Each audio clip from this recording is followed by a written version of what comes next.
السلام علیکم ملګرو. عمران خان د جیل نه پښتنو د پاره یو ډیر اهم او ډیر ضروری پیغام جاری کړی دی. بل طرف ته عمران خان په یو بل کیس کې هم سرخروش او د عمران خان چې څومره هم مخالفینو غلط ثابت شوی دي.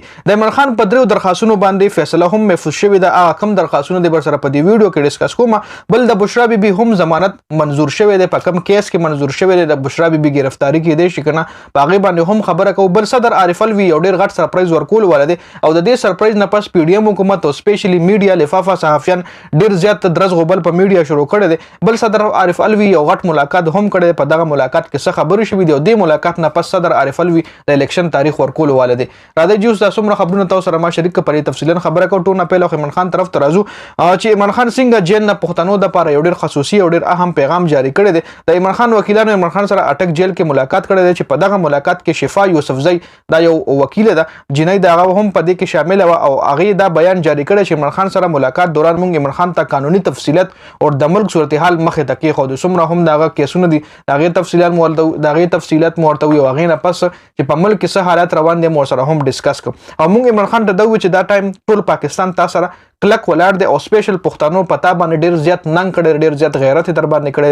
د ګلګت الیکشن حواله سره هم عمران خان خبر کو.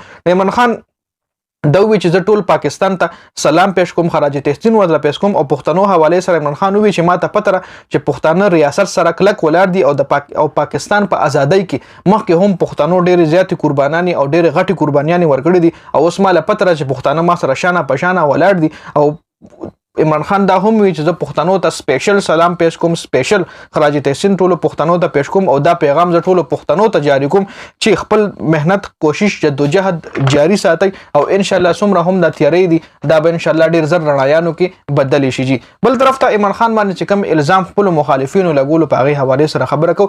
عمران خان په یو بل الزام کې سرخروش او مخالفینو چې کوم الزامات په عمران خان باندې لګول چې هغه څنګه غلط ثابت شو مخالفینو په عمران خان باندې دا الزام ډیر زیات لګولو چې عمران خان یو نشئی سړی دی نشه کوي د په جیل کې 2 ورځې هم نشي تیرولې. نو د حواله سره په جیل کې د عمران خان سم میډیکل ټیسټونه شوي دي چې هغه ټیسټونه د عمران خان صفار راغلي دي او هغه ټیسټونه دا ثابتېږي چې عمران خان هیڅ قسم ډرګ اډیکټر نه دی او مخالفینو په عمران خان باندې هسي الزامات لګول چې عمران خان د خپل نشي په وجه یو ورځ هم جیل کې نشي ترولې. خو عمران خان یو میاشت نه زیات شو چې عمران خان په جیل کې دی. نو په جیل کې عمران خان نشه کوي او ټیسټونه چې کوم دي دا عمران خان مخکې هم صفار راغلي سو زله د عمران خان ټیسټونه شو په 9 مې چې کله عمران خان گرفتار شو هغه هم ټیسټونه شو هغه هم کلیر او اوس هم د عمران خان ټیسټونه کلیر ان صفا راغلي دي.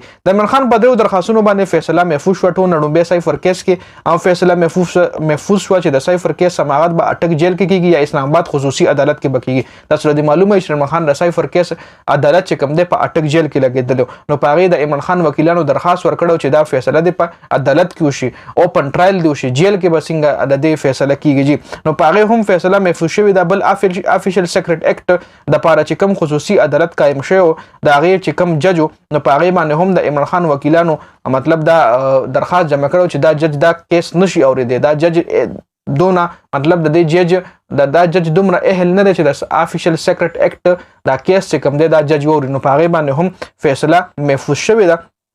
بل عمران خان اٹک جیل نه اډیاله جیل ته منتقلی درخواست باندې هم فیصله محفوظ شوې ده. کومه فیصله چې محفوظ شوې دي هغه فعلا میډیا ته نه درغلي چې کله هم راشه بتاو سره کمپلیټ بیا زه شریک کوم.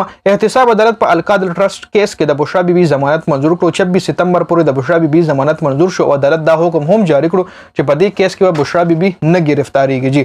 اوس پراشو صدر عارف الوی ملاقات حواله سره ګوره پی ډی ایم کم بلون خپل ریلیف د لپاره پاس کړی دی. پی ډی ایم دا بل یو دا بل هم پاس کړو چې صدر نه ټول اختیارات ایستلو چون کې د پاکستان په آئین کې دا دغه د چې صدر به د الیکشن اعلان کوي. نو پی ډی ایم دا بل هم پاس کړو چې صدر نه دا اختیارات ایستلی او الیکشن کمیشن ته ورکړو. جی صدر صاحب چې کوم دی بس هغه اسه تړل. اوس راشه ګوري صدر عارف الوی یو ډیر غټ سرپرایز ورکول ولته دغه سرپرایز حواله سره د پی ډی ایم حکومت او میډیا ډیر زیات درز غوبل شروع کړی دی. صدر عارف الوی یو اهم شخصیت سره هم ملاقات شوی دی.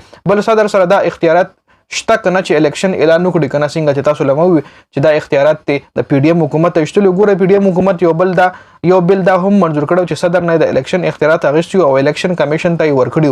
اوس په دا معاملې هم سپریم کورټ ته اوس د دې معاملې به هم سپریم کورټ فیصله کوي چې د الیکشن تاریخ په الیکشن کمیشن ورکړي او کنه صدر به اعلان کوي. بل د پی ډی ایم حکومت او میډیا پرونه دا سیده درز غوبل شروع کړي چې صدر د الیکشن اعلان وکړي نو پاکستان کې به حالات مزید خراب شي.